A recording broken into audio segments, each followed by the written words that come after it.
अस्सलामुअलैकुम नाज़रीन इकराम, उम्मीद कामिल है कि आप ठीक होंगे, खैरियत से होंगे। नाज़रीन इकराम, आज फिर एक नई वीडियो के साथ मैं आपकी खिदमत में हाज़िर हूँ। उम्मीद है कि आपको वीडियो पसंद आएगी।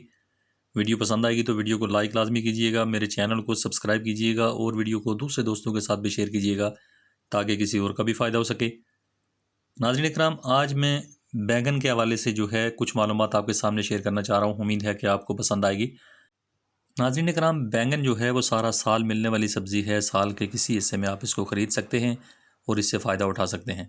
नाज़रीन कराम, ये जायके में थोड़ा सा फीका होता है और इसका जो मज़ाज होता है वो गर्म खुश्क होता है। और नाज़रीन कराम, ये तकरीबन जो है आप अगर इसको कच्चा खाएँ तो कच्चा भी आप इसको खा सकते हैं। कई लोग जो शुगर के मरीज़ हैं ख़ास करके, तो वो इसको कच्चा भी खा जाते हैं। कई लोग इसको सुखा के इसका पाउडर बना के भी इसको इस्तेमाल करते हैं और कई लोग जो है इसकी सब्ज़ी भी इस्तेमाल करते हैं। तो सब्ज़ी तो आम ही है, सब्ज़ी तो हर आदमी इसकी इस्तेमाल करता है। सब्ज़ी में तो कोई इतना इशू नहीं है कि कोई भी बंदा जो है सब्ज़ी इससे कोई इतना फ़र्क नहीं पड़ता आज तक जो है। सब्ज़ी जो है तकरीबन इसकी सारे लोग इस्तेमाल करते हैं, सब्ज़ी में कोई इशू नहीं है। तो नाज़रीन इकराम, इसको अगर आप इस्तेमाल करते हैं, ख़ास करके जो है इसका अगर आप पाउडर बना के इसको खुश्क करके तो पाउडर बना के इसका इस्तेमाल करते हैं, तो फिर भी जो है काफ़ी बीमारियों में जो है ये फ़ायदा करता है। तो इसमें जो है हयातीन होती है, B1 होता है, B6 होती है, पोटाशियम होती है, इसमें मैग्नीशियम होता है, उसके अलावा फोलिक एसिड होता है। इसके अलावा ये सब्ज़ी जो है मकवी है। मकवी जो है ये बहुत ही ज़्यादा जो है मकवी अनासर से भरपूर है, जो कि बुलंद फ़शार खून जितना भी होता है उसका, ख़ास करके जो ब्लड प्रेशर के मरीज़ होते हैं तो उनके लिए बहुत ज़बरदस्त है। उसके अलावा ज़ियाबतीस के मरीज़ जो होते हैं, शुगर के मरीज़, तो उनके लिए बहुत ज़बरदस्त है, उनको भी जो है फ़ायदा पहुँचाती है ये। तो उनको जो है ख़ास करके जो शुगर के मरीज़ लोग होते हैं तो इसको कच्चा भी खा जाते हैं।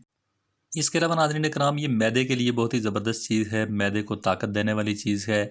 अगर आपको भूख नहीं लगती तो भूख के लिए जो है आपको इसका इस्तेमाल करेंगे तो भूख जो है आपको ज़्यादा लगेगी। उसके अलावा जो लोग गैस और तेज़ाबियत के मरीज़ हैं उनके लिए भी बहुत अच्छी चीज़ है। वो कब्ज़ कुशा गोलियाँ खाते रहते हैं तो उसकी अच्छी चीज़ है कि आप इसको इस्तेमाल करें, तो इससे आपको काफ़ी फ़ायदा होने वाला है। इसके अलावा नाज़रीन इकराम, ये कैंसर के जो मरीज़ होते हैं उनके लिए ज़बरदस्त चीज़ है, उनको इस्तेमाल करना चाहिए, इससे बड़ा फ़ायदा होता है। इसके बाद नाज़रीन इकराम, ये दिल को तक़वीयत देने वाली चीज़ है, इसमें पोटाशियम होता है। तो पोटाशियम वाली जो भी चीज़ होती है दिल को जो है वह तक़वीयत देती है। तो इसके अलावा नाज़रीन इकराम, जो लोग हाफ़्ज़ा की कमज़ोरी का शिकार हैं, भूलने की बीमारी का शिकार हैं, तो उनके लिए भी बहुत ज़बरदस्त चीज़ है। उसके अलावा क़ुव्वत मदाफ़त में जो है जिन लोगों की कमी है तो उनके लिए भी बहुत ज़बरदस्त चीज़ है, उनको इस्तेमाल करना चाहिए। क़ुव्वत मदाफ़त जो है बढ़ाने के लिए बहुत ही ज़बरदस्त चीज़ है ये। कब्ज़ कुशा तो मैंने आपको बता दिया कि बहुत ही ज़बरदस्त है, अगर आप इसको इस्तेमाल करते हैं तो कब्ज़ के मसले जो हैं ख़ास करके तो आपके दूर हो जाएंगे। उसके अलावा नाज़रीन इकराम, अगर आपको चोट लग जाती है तो चोट का दर्द कैसा भी हो तो उसको जो है ठीक करने के लिए आप ये कर सकते हैं कि आप एक बैंगन को काटेंगे, छोटे-छोटे टुकड़ों में काटेंगे, तवे पे रख लेंगे, उसको सेकेंगे। सेकने के बाद उसी में जो है आपने थोड़ी-सी हल्दी मिला लेनी है। हल्दी 1 चम्मच हो सकती है, एक बैंगन में 1 चम्मच मिला लें। वो मिलाने के बाद आप इसने दोनों को आपने मेल्ट कर देना है, मिक्स कर देना है। मिक्स करने के बाद आपने जहाँ भी चोट लगी है, जहाँ भी दर्द हो रहा है, तो उसके ऊपर आप लपेट इसका लेप कर दें। लेप करने के बाद ऊपर कोई पट्टी बाँध दें। पट्टी बाँधने के बाद आप इसको छोड़ दें। उसके बाद जो है काफ़ी टाइम जो है आपको ये फ़ायदा करेगा और काफ़ी टाइम के बाद आप इसको जो है हटा भी सकते हैं। जब आपका दर्द आपका कम हो जाए और आपको ये महसूस हो जाए कि अब दर्द का मसला नहीं है, तो आप इसको कम कर सकते हैं। यही तरीका आप मोच में इस्तेमाल कर सकते हैं। अगर आपको मोच आ चुकी है, कहीं भी आपको दर्द हो रहा है, पैर में मोच आ चुकी है, घुटने में आ चुकी है, कहीं भी आ चुकी है, तो यही तरीका आप इस्तेमाल करेंगे उसके ऊपर भी, तो मोच का भी मसला जो है वो ये हल कर लेता है। इसके अलावा नाज़रीन इकराम, बलगम जो है, बलगम का इखराज जो है बहुत बेहतरीन तरीके से ये करता है। इसको खाने के बाद जो है बलगम जो है बड़ी आसानी के साथ जो है बलगम निकलता है। वो बलगम वाले मरीज़ जितने भी होते हैं सारे, तो उनके लिए भी फ़ायदेमंद चीज़ है, उनको इस्तेमाल करना चाहिए। और जो लोग नाज़रीन इकराम हाथ-पाँव के जिनको पसीना आता रहता है, हाथ-पाँव के पसीने से बहुत ज़्यादा परेशान होते हैं, तो उनके लिए भी बहुत ज़बरदस्त है।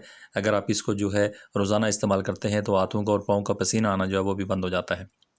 अब नाज़रीन इकराम, इसमें कुछ एहतियात ये करनी होती है आपको कि अगर आपके जिस्म में गर्मी ज़्यादा है तो मज़ीद ये गर्मी पैदा कर सकता है और आपको खुश्की हो सकती है। उसके अलावा नींद अगर कम आती है तो फिर भी आप इसको इस्तेमाल ना करें। और बवासीर के मरीज़ अगर हैं तो फिर भी इस्तेमाल ना करें। उसके अलावा नाज़रीन इकराम, अगर बुखार जो है आपको जो है बुखार आ रहा है तो बुखार में जो है आप इसको इस्तेमाल नहीं कर सकते। बाकी जो है कोई इशू नहीं है, बाकी आप इसको इस्तेमाल कर सकते हैं। तो नाज़रीन इकराम, उम्मीद है कि आपको वीडियो पसंद आई होगी। वीडियो पसंद आई हो तो वीडियो को लाइक लाजमी कीजिएगा, मेरे चैनल को सब्सक्राइब कीजिएगा और वीडियो को दूसरे दोस्तों के साथ भी शेयर कीजिएगा ताकि किसी और का भी फ़ायदा हो। Thanks for watching. Be happy always. Bye.